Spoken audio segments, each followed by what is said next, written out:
I'm David, a contract employee at a confectionery manufacturer. I joined this company right after graduating from high school. When I started, I worked in logistics at a factory near the headquarters, but now I'm handling orders and purchases at the main office. I prefer this clerical work over physical labor. It's been 10 years since I joined, and I think I've gotten quite used to the job. Recently, Hannah started getting involved in the business.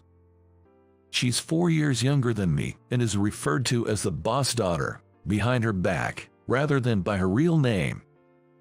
Frankly, she's not good at her job. She's slow and even slacks off. However, Mr. Johnson, the boss, is lenient with his daughter and doesn't reprimand her despite seeing this. My colleagues are also fed up with her. Man, Hannah was just on her cell phone all day today, just texting and slacking off. Due to her status, the other employees couldn't say anything to her. One day, during such a routine, following an organizational change, there was a seat rearrangement, and Hannah started working next to me. Mr. Johnson told me, if my daughter has any trouble, please help her out. Since then, I've been taking care of my own work and looking after her as well. She's always on her cell phone during work and sometimes leaves her tasks midway to take a break. Watching this every day was frustrating for me. Hey, could you check these documents too? She glanced at me briefly from her cell phone and said, I'll do it later, before returning her gaze to her cell phone. In the end, she left saying she'd check the documents tomorrow and went home on time. Every day was like this.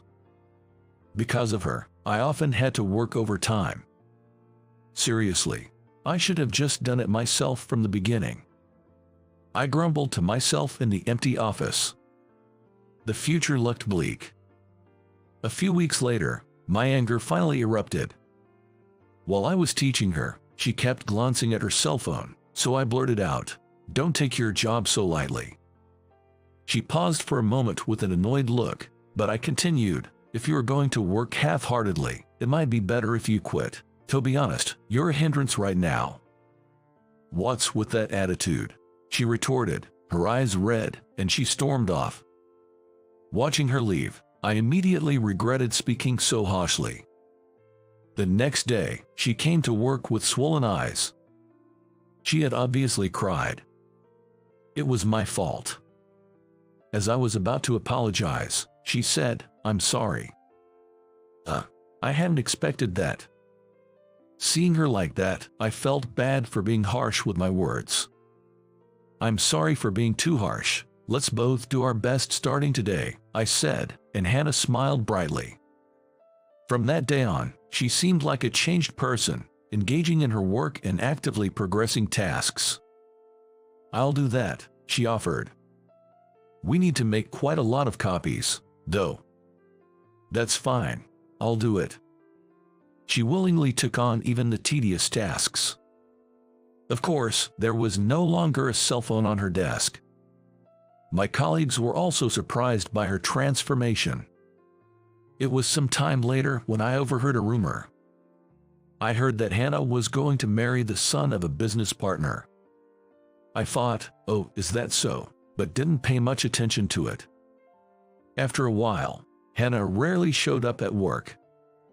I assumed she was busy with wedding preparations or something, as she had applied for leave, so I just focused on my own tasks without much concern. But then, the problem happened suddenly. While I was working at my desk, Mr. Johnson tapped me on the shoulder. "Can you come to my office right away?" Yes, okay." I wondered what Mr. Johnson himself wanted to talk about. His face was expressionless. I had a bad feeling. I hurried to Mr. Johnson's office, sweating nervously, and knocked on the door. "Come in." As I slowly opened the door, there sat Mr. Johnson with a stern face. Stunned, I heard Mr. Johnson say, "You really harassed my daughter, didn't you?" I was confused. "I'm sorry, but what are you talking about?" According to Mr. Johnson, I had made her suddenly do a large amount of copying during work as a form of harassment. He said that because of this, she recently became afraid to come to the company and couldn't show her face. It seemed Hannah had taken my scolding more seriously than I thought. So that's what it was. I felt betrayed. The copying was a task she volunteered for herself. I didn't request it to her. I tried to explain the truth to Mr. Johnson, but he wouldn't listen. Eventually, I was demoted to a factory in the countryside. Angry and misunderstood, I thought about quitting the job, but with no special skills and unsure about finding another job quickly, I ended up heading to the new location 2 weeks later. At the new factory I was transferred to, I ended up being assigned a wide range of tasks, from production work to administrative duties. It's significantly harder than when I was at the headquarters. However, there was a silver lining. The factory had many older women who were all friendly and made the job much easier. In particular, I got along well with Mary, a lady in her 50s who worked part-time. Mary appeared to be quite a veteran part-time employee, very knowledgeable about the company. She seemed to be aware of not only the factory's workings but also those of the headquarters. Tired, hut here, this is juice I made from oranges grown in my garden, and I also made some cheesecakes. Please have some. Mary always brought me drinks and snacks when I was working overtime. Well, that looks delicious. I'd like some too. Other part-timers, hungry from overtime, also gathered around. Not to be rude, but Mary was like a mother to everyone. Her calm and kind demeanor made her popular among other employees, and she even advised the younger temps on life matters. "Mary, I'm thinking about getting married. Can we talk for a bit?" Of course. So, who is she? Thanks to her, the factory had a very homely atmosphere. I was living a fulfilling, though challenging, life. Then, one day, something unexpected happened. Hannah, of all people, came to the factory. As soon as she saw me, she apologized, saying, "I'm really sorry." Her sudden appearance and immediate apology left everyone around us in a daze. It seemed like the factory workers didn't know she was Hannah. Confused, I just stared at her. Then Mary appeared behind me. Seeing Hannah, Mary seemed surprised and whispered, "Lucy." Then, like a mother, she stroked her head and said, "You've grown up so much." Had she worked at this factory before? Then, somewhat shyly, Hannah said, "It's been a long time, Mom." I was stunned, hearing that word. The employees around us were also shocked by her calling Mary Mom. We decided to talk in a separate room.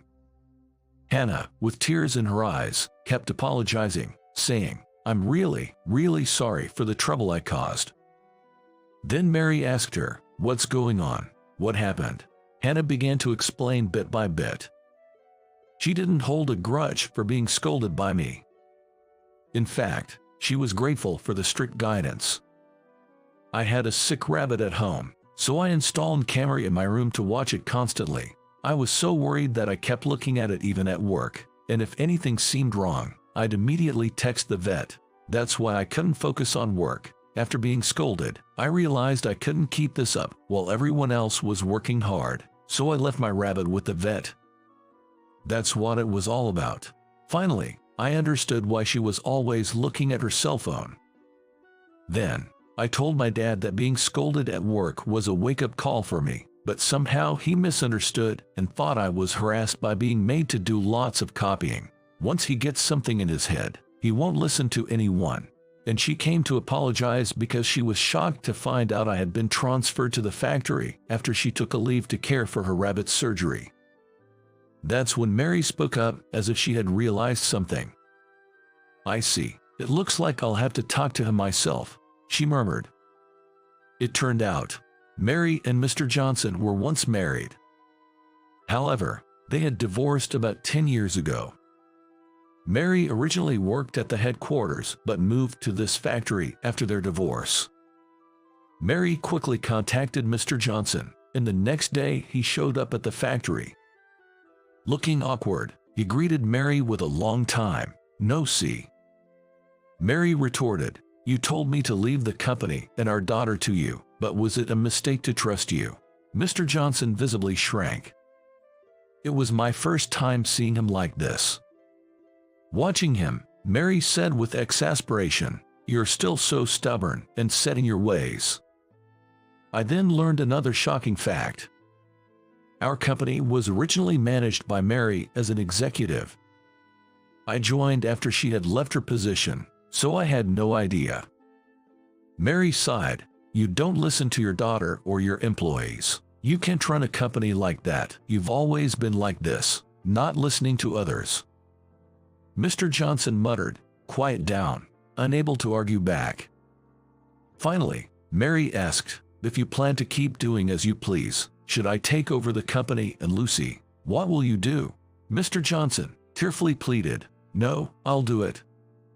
Hannah, who had been silent until then, took her father's hand and said, "Dad, I know you care about me. You were always kind and bought me everything. Of course, I love you, but..." Then she looked down, blushing slightly, and said, "I just want to marry someone I love," looking into Mr. Johnson's eyes and then, for some reason, glancing at me. Mary again stroked her head. Mr. Johnson looked down and murmured, "Understood." The discussion concluded for the time being, and the next day, work at the factory resumed. I thought I would continue working at the factory, but a week later, I was ordered to return to the headquarters. It was quite sudden and busy, but I was happy to return, as I preferred working at the headquarters. Right after returning, she invited me to a coffee shop during lunch break. As soon as we sat down, she said, "I'm truly sorry for what happened." To her, I said, "You don't have to apologize so many times. Let's look forward to working together again." She insisted on treating me as an apology and paid the bill. As I thanked her and began to walk away, I said, "Thank you for the meal." That's when she pulled my hand and said, "Wait." Confused, I stopped, and she blushed, saying, I like you. I have feelings for you," while looking down. What? I was flustered by her sudden confession, to which she continued, "I have a request. Would you go out with me? I refused the marriage because I fell for you. Is that okay?" Pleading earnestly. Honestly, at that time, I didn't have romantic feelings for her, so we decided to start as friends. However, it didn't take long for us to grow close, and I quickly became attracted to her childlike charm and innocence. Soon, I confessed my feelings, and we started dating. About a month after dating Lucy, I was called to Mr. Johnson's office again. As I entered, he said, "I hear you're dating my daughter," and I nervously wondered what I would be reprimanded for this time. Mr. Johnson said, "I want you to work harder because I'm entrusting my daughter to you." He continued, "If you're willing, would you become a full-time employee? You're well regarded by other employees and the HR department, and I would like you to help with management in the future." "Yes, thank you," I replied, feeling like I was in a dream. Since then, I've been working even harder as a full-time employee, continuing my smooth relationship with Lucy and regularly updating Mary.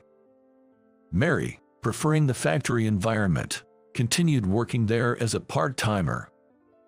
A lot happened in a short time, but now I'm very happy. I look forward to living fulfilling days, both in my work and personal life. In a noisy office filled with the sounds of ringing phones and conversations, I, John, was busily working as usual. Shoot, the time for the business meeting is getting close. I need to leave as soon as I finish this quote. Yes, don't. I hurriedly clicked the print button on my computer screen and went to collect the printed document from the printer. Then, I quickly took it to my boss, Michelle. "Michelle, could you sign the estimate on the quote, please?" My female boss, seated at her desk, is named Michelle. She's top in sales performance in the company and was promoted to manager at the young age of 32. Michelle, a graduate from an elite university, is competent and expected to be a candidate for the board of directors. Not only is she intelligent, but she's also beautiful with good looks and has a great figure, though she rarely smiles and is very strict with her subordinates. Especially with me, I feel the cold shoulder more than with other colleagues. Michelle silently took the quote from me, glanced at it, and frowned. The next moment, she yelled loud enough to echo across the floor. "Come on, there's an extra zero. Redo it." Oh, you're right. Sorry.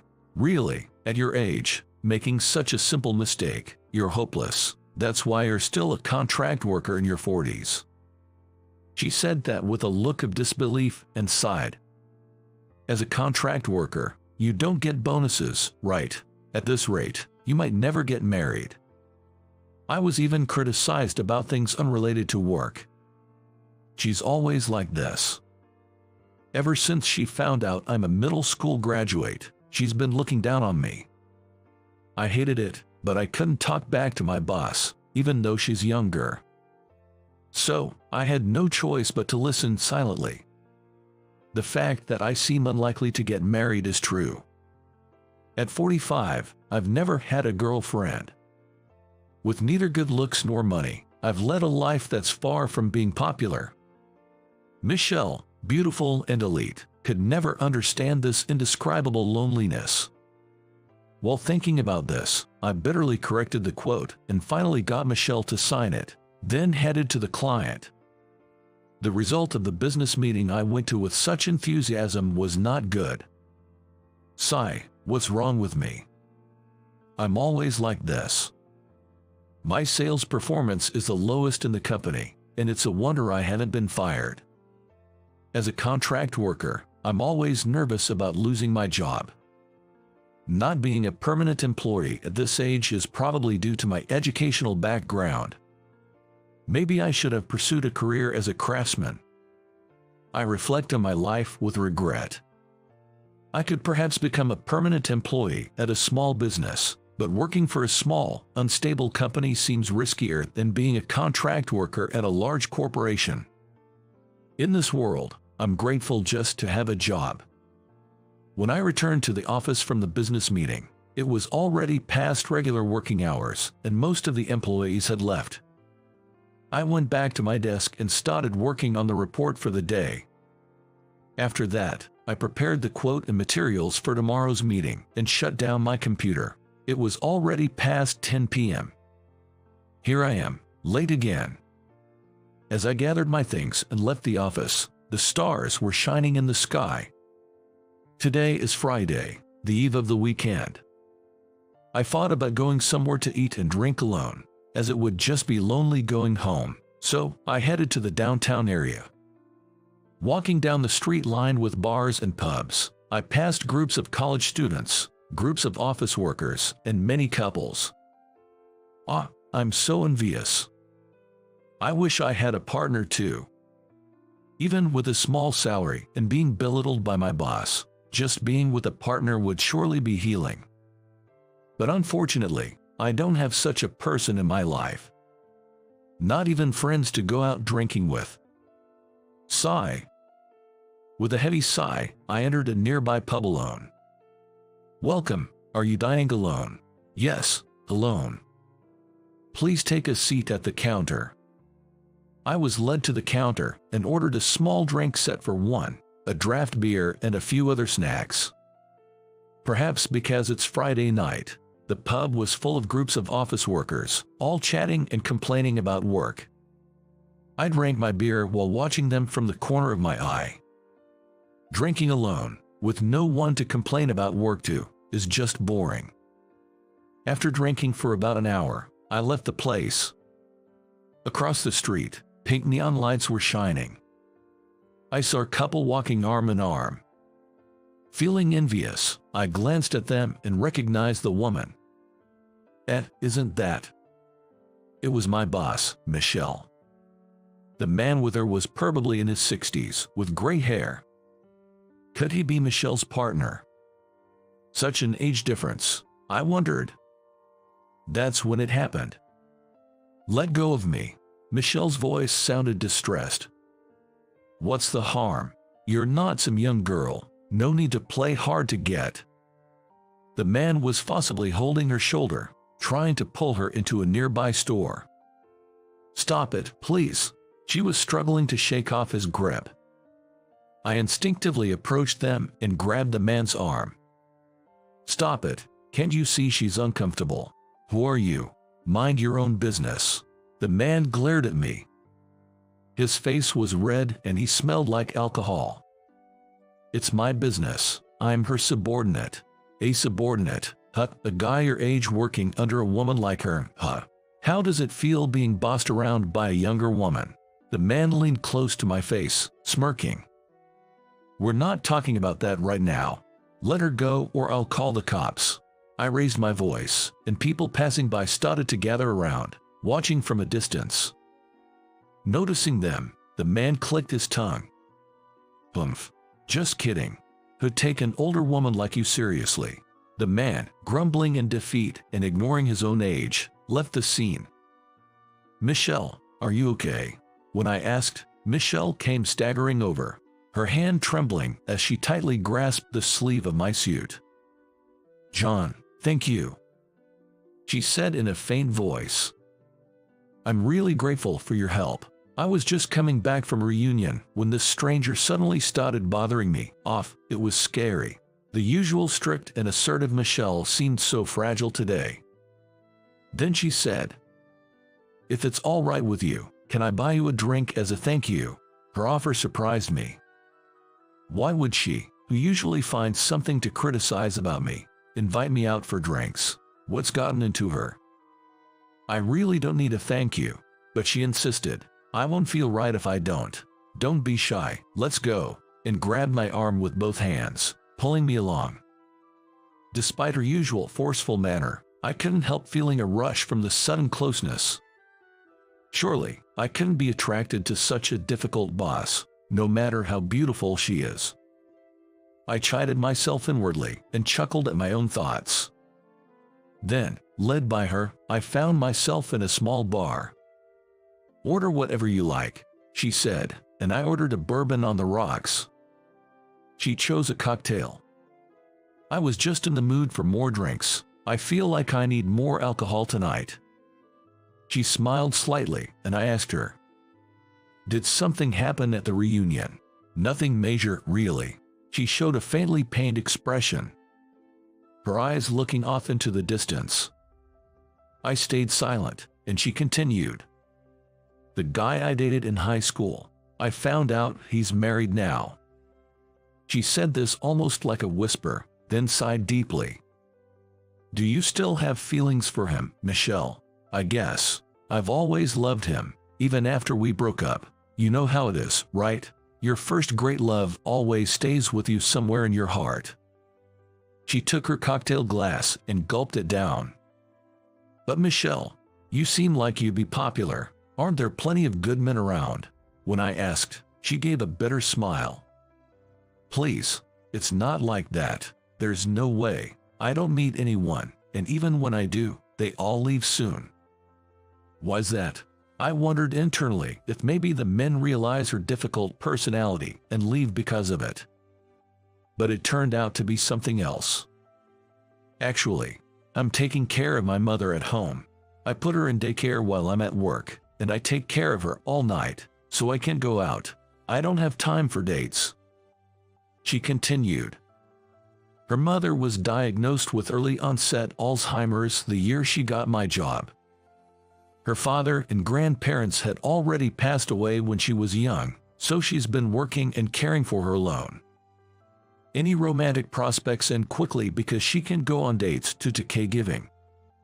I might never get married. It's so frustrating and lonely to see many married people at the reunion, but I want to take care of my mother myself, and my emotions are all mixed up. She stared at her glass as she spoke. I understood her feelings all too well. I get it, Michelle. My dad had an accident when I was in middle school and became partially paralyzed. I've been his caregiver ever since. As I said this, Michelle looked up at me, surprised. My mom wasn't around, so after my dad needed care, I had to start working right after middle school. My grandma would take care of him during the day, but I took over on weekends and at night. I couldn't go out, just worked and cared for him for decades, and by the time he passed, I was already over 40, so I never really experienced youth or love. After I finished, Michelle suddenly started crying. What's wrong, Michelle? John, I'm sorry for being so harsh on you until now. Michelle apologized, wiping her eyes with her palm. I've been irritable because of the caregiving stress, and I took it out on you. I hated myself for it but couldn't stop. But hearing your story, I realize I was really wrong. Seeing her tearful, somehow she seemed adorable, and all the resentment I had built up against her disappeared. I understood the strain of caregiving all too well and could empathize with her lack of mental peace. And I had to admit, I am a bit clueless and prone to annoying mistakes. It's okay, Michelle. I gently patted her back. You know, we're kind of in similar situations. If it's okay with you, would you like to drink together again? If you're worried about your mom, I can come to your place. Let's have a drink at home. When I smiled, she looked surprised and then smiled happily. I'd appreciate that. She firmly grasped my extended hand. Michelle, has your mom gone to bed already? Yes, we had dinner together earlier, and she's probably asleep now. Oh, I got some snacks today. Your favorite cheese and crackers. Saying this, Michelle brought out a dish of cheese and crackers. It looks delicious. I found a rare drink at the liquor store today, so I bought it. Oh, that drink. I just saw a feature about it on TV and was thinking about trying it. Ever since the night I helped my manager, I've been occasionally visiting her place with a bottle of alcohol. We've been enjoying drinks together, with me bringing wine or sake, and pairing them with snacks prepared by Michelle. We've become good drinking buddies. Since we started having these home drinking sessions, Michelle has become much more relaxed at work. Well, my mistakes are still the same. Watching her enjoy her drink at the living room table, I thought she looked really cute. Thinking about what drink to bring next, I felt happy spending enjoyable moments with Michelle. My name is Bob. I'm a newbie who just started working this spring. My baby face is a concern. I get carded when buying alcohol, and at work, I'm treated like a mascot and still seen as a kid. I believe the only way to change this situation is to achieve results at work, so I've been working hard, staying late every day.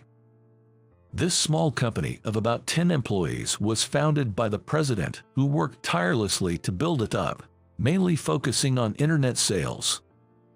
That day, like usual, I worked until the last train and hurried to the station. The bustling downtown area gets brighter and more crowded as the night goes on. There are lots of men and women you wouldn't normally see. There are guys who look like nightclub hosts trying to attract customers, and women in flashy, revealing clothes walking quickly. I'm not comfortable with this atmosphere. It feels so alien and even scary to me. I just want to get through it quickly. As I'm running at full speed, I hear a voice say, "Ouch! I had bumped into someone. Sorry, I was in a hurry." I apologize and see that it's a group of tough-looking guys. This is bad. I instantly felt that. The guys were smirking at me. "I'm really sorry. Excuse me." "Hey, wait up, man. You think that's the end of it?" As I try to walk away, one grabs me by the collar. "Own it, what a mess. I'm done for." I got punched. They kept hitting me as if they were in a really bad mood. It hurts. Pain shoots through my body. But after a while, either my brain numbed or I stopped feeling the pain.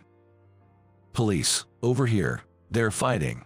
A girl's voice sounded from afar. The tough guys panicked at the sound and scattered in all directions like baby spiders. Ah, it's finally over. I tried to get up, but my body wouldn't cooperate. As I staggered to my feet, the girl offered her hand. There's a park right there. Sit on a bench. I'll go buy some antiseptic. With that, she ran off. Lying on the park bench with my eyes closed, she returned with a bag. Use this. She handed me a wet handkerchief, antiseptic, and band-aids. Even in the dim park, her bright blonde hair and torn, distressed shorts stood out, giving her a bit of a tough look. I'm sorry for making you buy all this. I'll pay you. No, it's fine for now. Take care of your wounds first. Okay. I wiped my bloodied mouth with the handkerchief. Lucky they ran off when I shouted police. I didn't actually call them though. If I did, they might have hit you more. She laughed. I usually ignore fights, but I couldn't stand seeing high school kids getting beaten. It's dangerous for you to walk around at this hour. I was surprised. Wait, she thinks I'm underage. No, I'm not a kid. Just coming back from work. Really? How old are you? 22. What? Older than me? Well, I helped for nothing. She burst out laughing. Not at all. Thank you for helping me. You're welcome. What about you, walking alone at this time? You're not running away from home, right? No way, I'd never run away. She said, laughing. Lisa Brown was her name, a cheerful girl who laughs a lot. She looked a bit rough around the edges but was fun to be with. We ended up talking in the park for a long time and even exchanged contacts. I missed the last train and had to walk home, but talking to her eased the shock and pain of being beaten. Since the next day, my routine was the same, work and catching the late train home. But one thing had changed. I started exchanging texts with Lisa. My dad, he's so arrogant and annoying. He might be important at work, but I can't respect him. He's never home. Lisa would sometimes complain like that. Your dad's busy with work, huh? Yeah, he's a president. Really? I replied, then suddenly thought. Wait, the president of my company. His name is Brown too. Could it be? With that thought, I casually asked. Your dad's company, what is it? I texted her the name of the company where I work. Yay, that's right. Wait, how do you know? I couldn't believe it. I was shocked by her response. I never imagined Lisa was the daughter of my company's president. When I mentioned it, surprisingly, Lisa seemed pleased. Later, I was called in by the president, and President Brown said with a smile, "Don't be nervous, take a seat. I hear you're close with my daughter, Lisa." I had been worried about getting in trouble, but his cheerful manner suggested otherwise. In fact, Mr. Brown seemed happy. Lisa doesn't have many friends because of her personality. Please keep being good friends with her. I was relieved, though a bit taken aback. I had been worried about accusations of seducing his daughter, but that was needless. Afterward, perhaps because her father approved, Lisa started contacting me more. Bob, let's hang out. How about karaoke? Do you know what's trendy? I've been curious about the cake buffet at that store. Let's go together. Our goal is to eat 10 pieces each. Because of Mr. Brown's approval, I could go out with her during lunch and return a bit late without worry, and if she invited me for dinner, I could leave work early without any issue. It seems Mr. Brown was right about her having few friends. She often called me out to different places to eat or hang out. She might be self-centered, but not a bad person. She looks a bit rough, though. It was fun to hang out with her, but there were problems. She called me out so frequently. I could hardly work. Tasks I planned to complete with overtime just piled up. But since it was president approved, even my boss couldn't reprimand me. My boss and colleagues just made bitter faces, silently letting me go when she called. Honestly, it wasn't a happy situation. I couldn't work properly, and I was teased as the future president just for seeing the president's daughter. I didn't want the president's seat. I wanted to work hard and achieve results first. I disliked being talked about like that. "Bob, let's go to a movie. The one I wanted to see has started." Lisa invited me as usual. I usually accepted, but this time I declined. There was an important meeting the next day. "Sorry, but I need to prepare for tomorrow's meeting tonight." "Oh, I see. Okay, let's hang out another time." Lisa backed off easily. I didn't need to accept reluctantly. Feeling relieved, I could finally focus on work. That's it. I can just sane it for a while.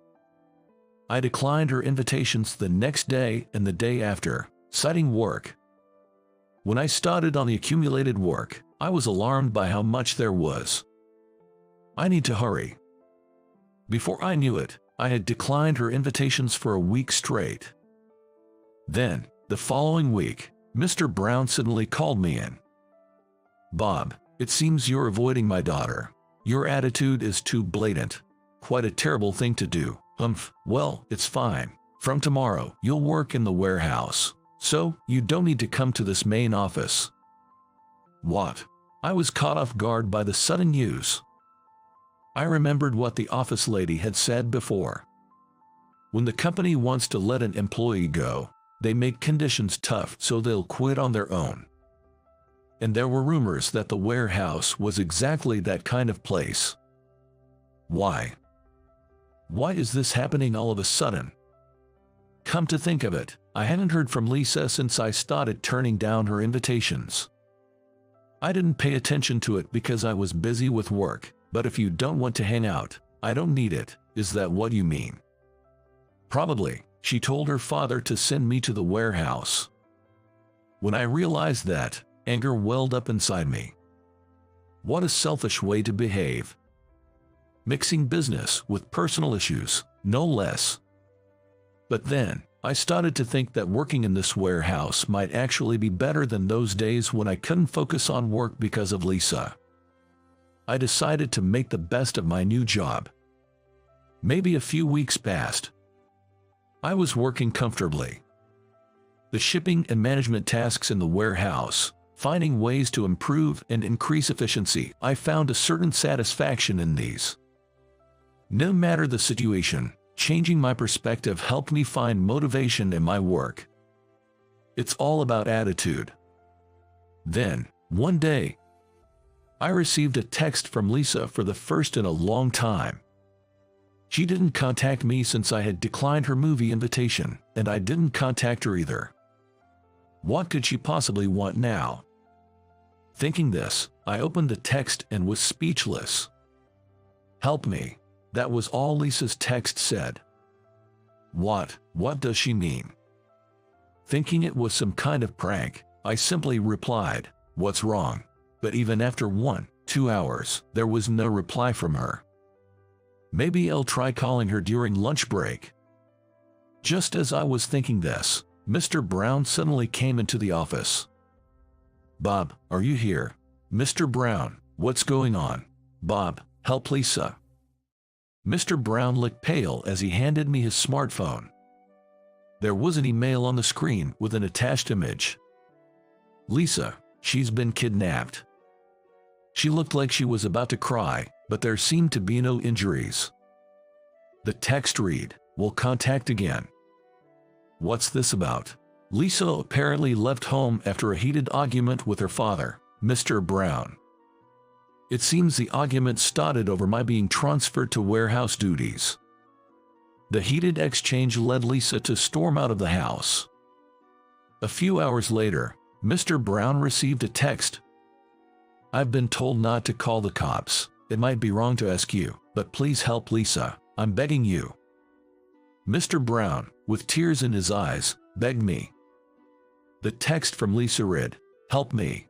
It wasn't a prank, then. Things have gotten serious." I rushed out of the office. I tried replying to Lisa. "I'm coming to help." Where are you? A few minutes later, I got a reply. The red abandoned building in the downtown area. I forwarded the text to Mr. Brown and ran to the location. I recognized the place immediately.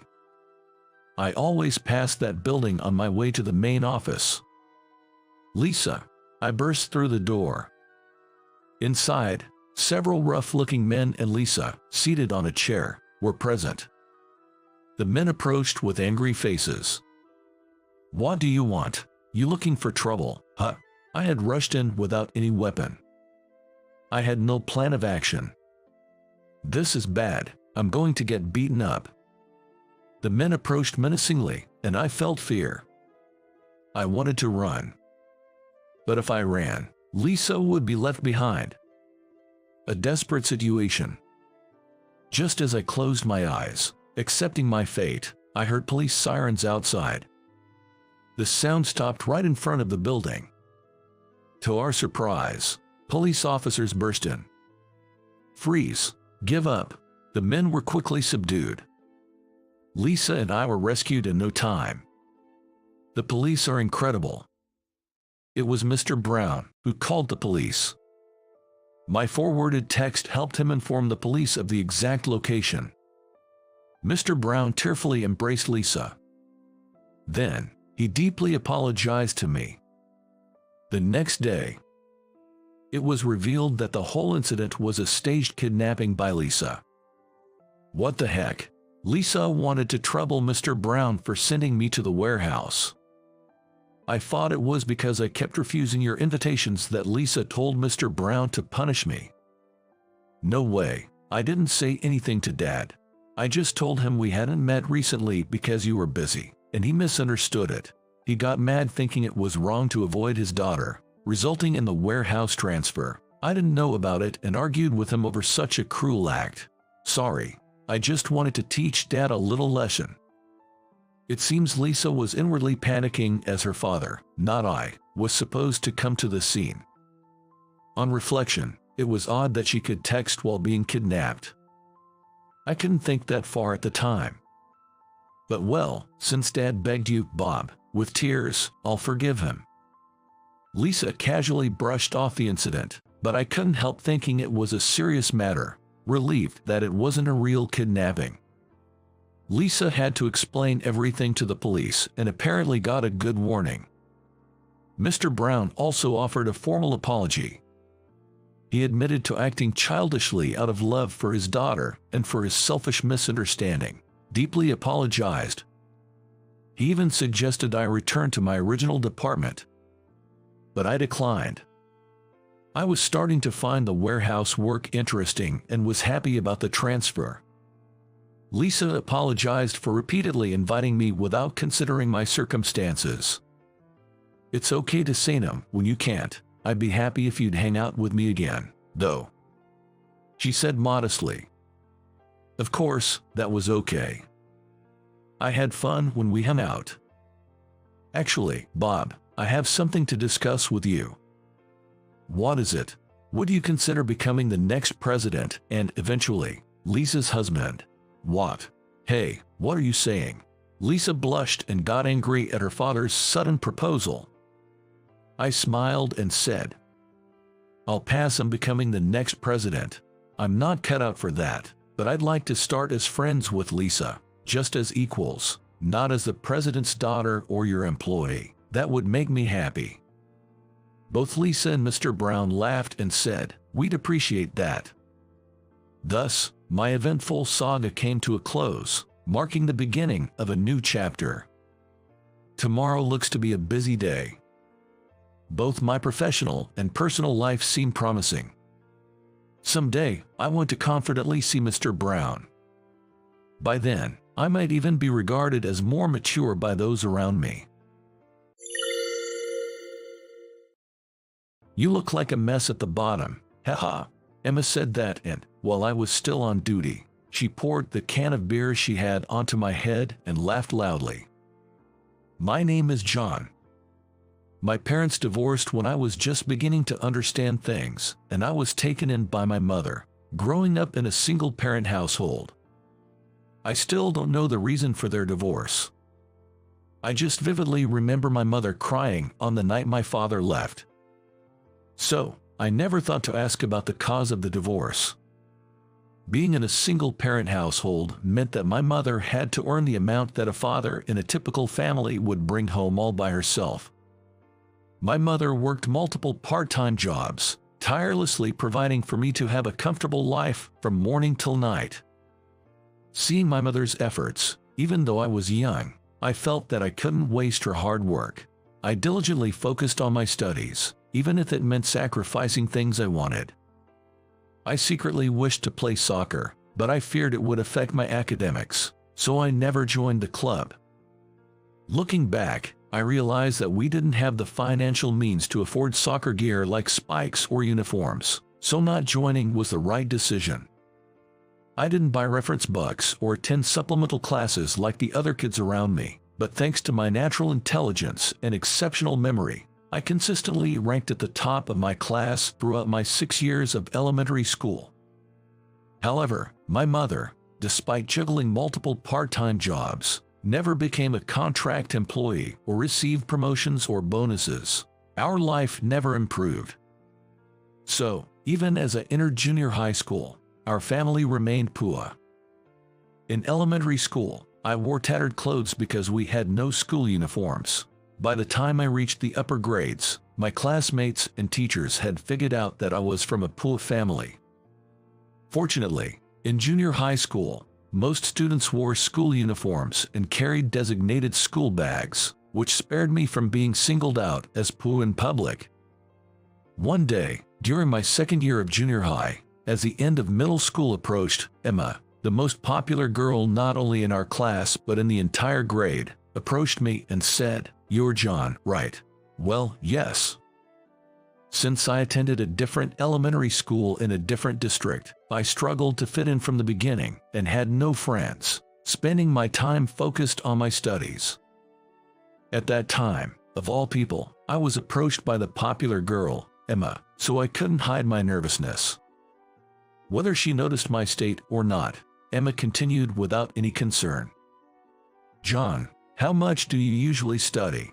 "Well, I arrive at school as soon as it opens, do some preview for the day. Then after school, I review the material before going home, and I keep studying until bedtime. That's the routine." "Wow, that's impressive. So, is that why you're so smart? Your name is always at the top of the test rankings, but I had no idea what kind of person you were, so I was curious." Saying that, Emma, who laughed, was cuter than any other girl I had met so far. From that day on, Emma started visiting me almost every day, saying she wanted me to teach her. Gradually, we moved beyond just studying, and we began talking about various topics, including life and relationships. As we moved up to the third year and ended up in the same class, we decided to start dating. I never imagined that I would have a girlfriend during my middle school years, especially not before making friends, and the fact that she was Emma was beyond my expectations. However, I always kept in mind that I couldn't let my studies suffer just because I had a girlfriend, so my grades didn't drop. Our relationship was going well, but it came to an abrupt end one day. On a holiday, we were going on our first date as a couple. Since it was a day off and we would be meeting in casual clothes instead of our uniforms, I wanted to decline, but I reluctantly agreed, thinking that Emma was attracted to my intelligence. However, when Emma arrived late at our meeting place and saw me, her reaction was different. "Sorry for being late," she began, but then she looked at me in shock. "What's with that outfit?" It was understandable. Because, at that moment, I was wearing a tattered t-shirt with a stretched-out neckline and shabby jeans, a far cry from a stylish look. However, I couldn't help but think if there was some way I could avoid the situation and said, "Well, you know, I'm not really interested in clothes. Besides, I have this thing for studying, and I don't really go out." Nevertheless, Emma didn't seem convinced, and she said, "I had a vague idea, but I didn't think you were this cool." On that day, Emma was shining from head to toe, and everything she wore was branded.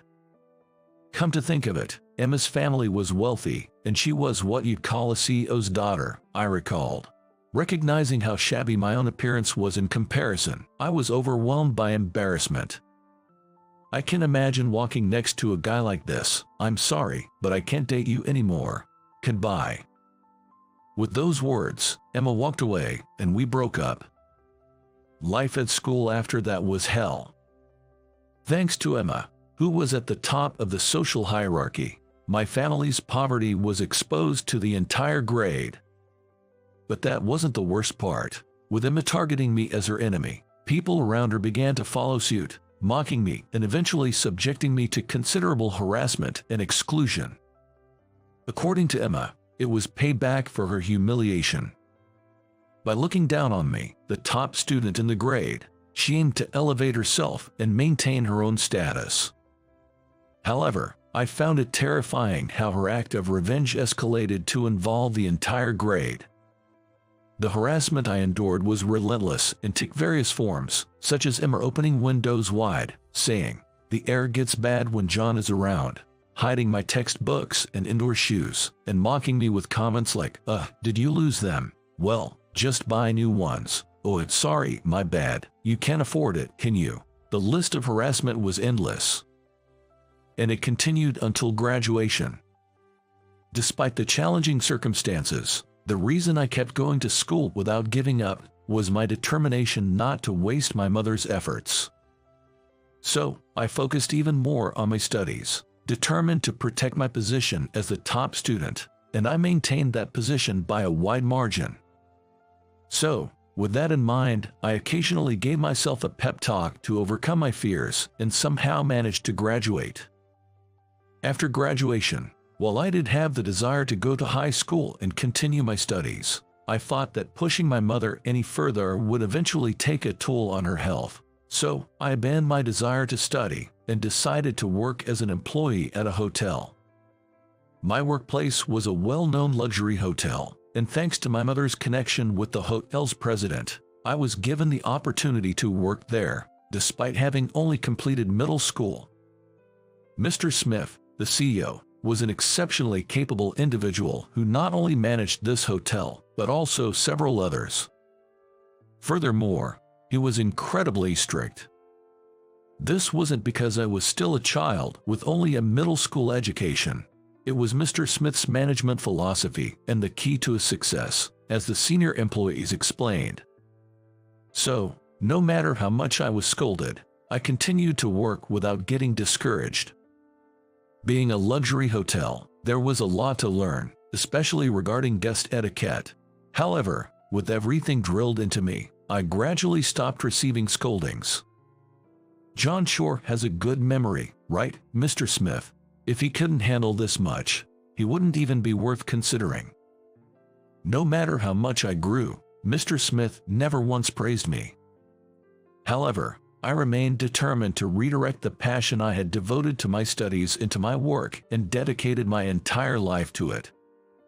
Sometimes, I made mistakes, and I faced shouts from other employees, but I never backed down and wholeheartedly embraced the challenges. One day, when Mr. Smith and I were standing at the front desk together, he muttered as if to himself, "Maybe we should start another hotel." Hearing that, I silently thought that I should learn from his spirit of taking on new challenges and resolved to work even harder. And so, 15 years passed, and it was my 30th birthday. As I stood at the front desk, Emma entered through the hotel's automatic sliding doors, with a man by her side. While there was a possibility they were married given their ages, I couldn't see any ring on Emma's left ring finger, so the man was likely her boyfriend.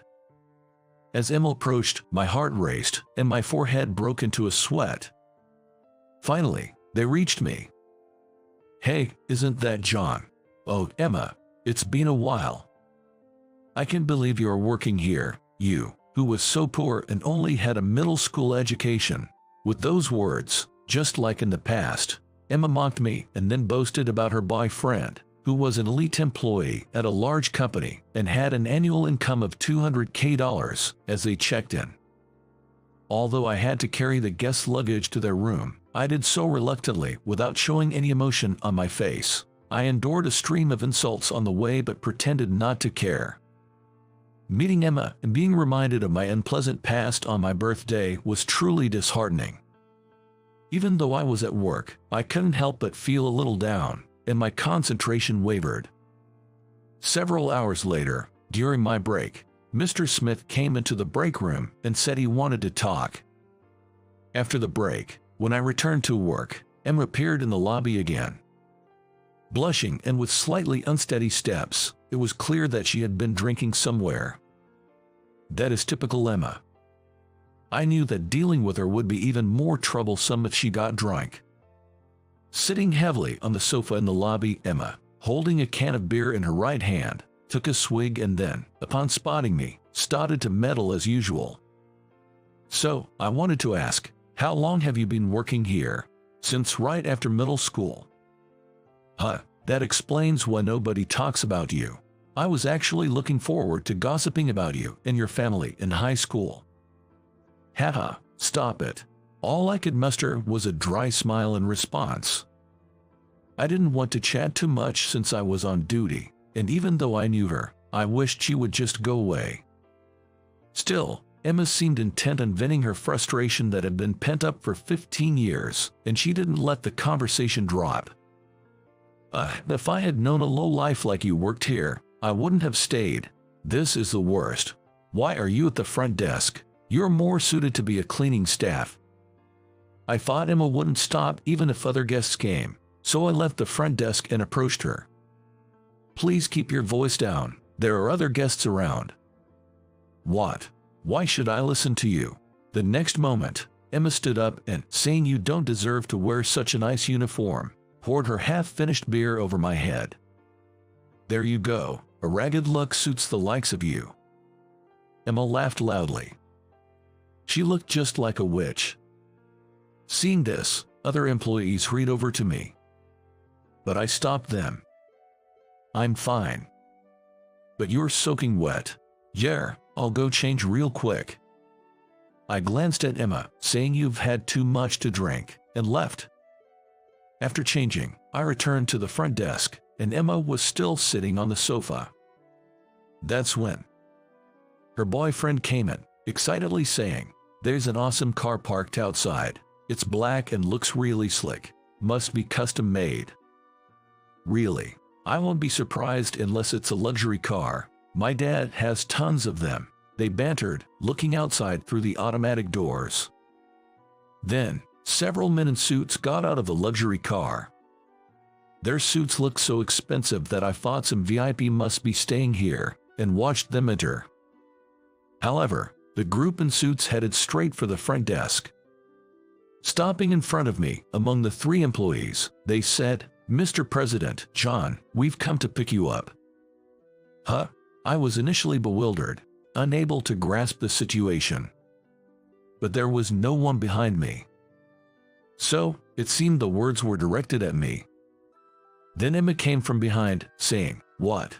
This guy's the president? Guys, you've got the wrong person. He's just a poor lowlife who barely got a job at this nice hotel because he's doomed to never achieve anything more." The men looked confused at her drunken rant. "Do you know her?" one of them asked me, and I replied, "She's an old middle school classmate, sort of." "Sort of. Don't get cocky just because you were bullied." Just as Emma lunged forward, Mr. Smith appeared behind her, gently holding her shoulder, and said, "Please calm down." "Mr. Smith, what's this all about?" "Actually, I've been keeping a secret until your birthday today. I'm planning to entrust you with the new wing opening next month." I remembered when I first joined the company, Mr. Smith had muttered about starting a new hotel. When the new hotel was confirmed, I admired how amazing he was. I never dreamed he would entrust it to me. I've always been impressed with your work since you joined right out of middle school. Choosing to work at such a young age was normal in my generation, but it took courage for yours. Yet, you made up your mind and have been a great help here. I was tough on you because I wanted you to aim higher. I thought you were capable enough to handle the new project. Mr. Smith then held my hand and said with a kind expression, "I'm counting on you, and happy birthday." I couldn't stop my tears. I felt recognized by Mr. Smith, who had always been strict, and for the first time, I thought all my hard work had paid off. After gently patting my shoulder, Mr. Smith turned to Emma and said, "I hate to break it to you, young lady, but your father's company, the Williams Group, might be facing some tough times ahead." What? Nonsense. Dad wouldn't mess up. This is so irritating. Let's go. With those bitter words, Emma left with her boyfriend. Later, I was taken out for a meal by Mr. Smith. There, I learned that the Mr. Smith's company had business dealings with the Williams Group. However, the Williams Group was famously involved in tax evasion in the area, and upon learning this, Mr. Smith immediately ceased all transactions. A few days later, I saw on the news that the tax evasion by the Williams Group had been exposed. Emma's father was arrested. Their company went bankrupt, and I heard Emma was left with a significant debt. From what I've been told, she's now wearing ragged clothes and trying her best in various ways. If I see her again, I might treat her to a meal, calling it a continuation of the date we never had. Looking in the mirror, I tightened my tie, gave my cheek a slap, and pumped myself up, thinking, I'm the president starting today.